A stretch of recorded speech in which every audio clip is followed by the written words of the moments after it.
So the rest of this fellowship this morning, we'd like to talk about the garment and how do we become ready. Because there are two garments actually in the New Testament. The first one is in Luke chapter 15. Okay, let's read Luke chapter 15. You have 3 sets of verses here. And many of you know this story. This is about the prodigal son who came back to the father. So let's read Luke 15, 20, 21, and it should be 22. Ready? Go. And he rose up and came to his own father. And while he was still a long way off, his father saw him and was moved with compassion. And he ran and fell on his neck and kissed him affectionately. Amen. And the son said to him, Father, I have sinned against heaven and before you.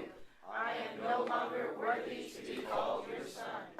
But the father said to his slaves, Bring on quickly the best robe and put it on him, and put a ring on his hands and sandals on his feet. Okay, so you saw this. You know this picture, right? This is the prodigal son.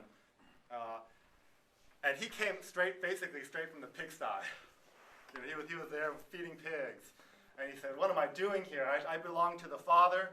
And he made a big journey and came back to the Father's house. And the Father, with his love and with his forgiveness, said, bring out the best robe. That's right. There was the best robe prepared. And this best robe typifies Christ as our righteousness. Amen.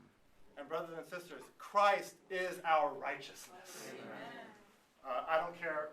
Doesn't matter what you've done outside these doors, how much of a failure you are, we can always come back to the Father. Amen. And when we come back to the Father, he doesn't see the mud from the pigsty. He sees that you're clothed, you're covered with the best robe. This is Christ as our righteousness. And this is the experience of every believer, and this should be our experience even on a regular basis. We just come back to the Father. Now this is wonderful. But you think this guy out of the pigsty, even though he has the best robe on him, is he qualified now to become part of the bride? Okay, there's a difference here between this garment, this best robe, and the wedding garment. And it's a fundamental difference. And the difference is this, in a brief way. In Luke 15, the prodigal son, this best robe, you know where it came from? In a sense, it came from the closet. Okay, by this I mean it was something external. It was something external to the individual. This prodigal son came out of the pigsty, and he was sinful and all of this, and the robe was prepared. This is Christ prepared for us, and even Christ apart from us. And then we put on Christ as our garment. But in Revelation 19:8, if you go back to the top, it was given to her that she should be clothed in fine linen, bright and clean, for the fine linen is the righteousnesses of the saints. Do you see that difference? This garment, this fine linen, is not something apart from you, not something that you suddenly don, but it is actually a part of you. It is constituted into you. It is the righteousnesses, not of Christ, in a sense, but it says the righteousnesses of the saints. Now you say, brother, we have no righteousness in ourselves. And I say, absolutely, you're absolutely right. But the experience here is that of Christ, who is now within us as our life, this Christ being lived out of us as our subjective righteousness, as our subjective experience, so that we are actually expressing God. This fine linen, this bright, shining, clean linen, this is the expression of Christ from within us. So do you see the difference here? The first garment is something we receive at our initial salvation.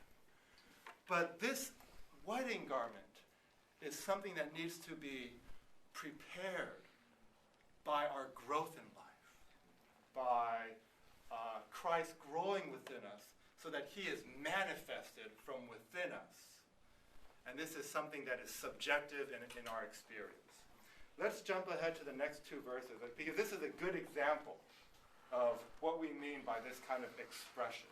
Philippians 1:20 and 21. Ready? Go. According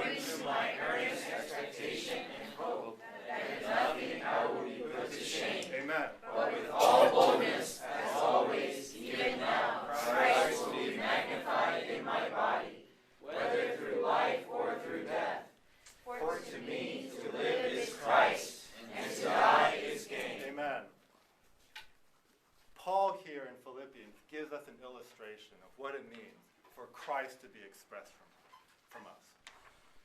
Even now, Christ will be magnified in my body.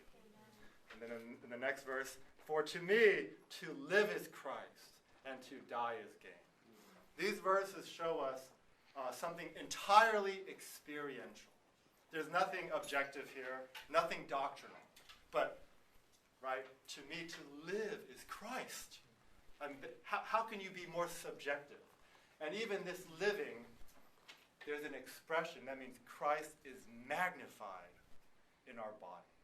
And I like this word magnified. Because what does magnified mean? Right?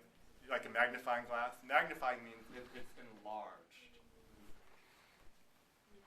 Christ needs to be magnified. In a sense, don't misunderstand me. Christ is too small at USC. And Christ needs to be magnified through a group of brothers and sisters who are living Christ. So Christ becomes enlarged. You understand what I mean? Like, sometimes we can't see Christ on campus. We can't see Christ in LA because he's not magnified. He's not expressed. Jane in your classroom. Jane's a teacher, a real teacher, not like me. But Christ needs to be magnified through you in your high school and in all of your classes. So this is a subjective experience. Now I'd like to conclude with 5 practical points of how we can be prepared. Don't you want to be prepared? Amen. You know what? On a side note, if you walk into a Barnes & Noble or a Borders, you know what the best-selling magazines are? I did this as a test. You walk into one of these big bookstores. I'll tell you, it's not the news periodicals. It's not the sports magazines. The biggest collection of magazines is bridal preparation magazine. I counted it. It was like, this is the.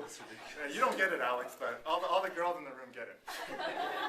But this is okay. I tell you, the whole world, everybody's preparing. We need to be prepared for that wedding day, right? And earlier I asked, who in here is engaged? Nobody raised their hand.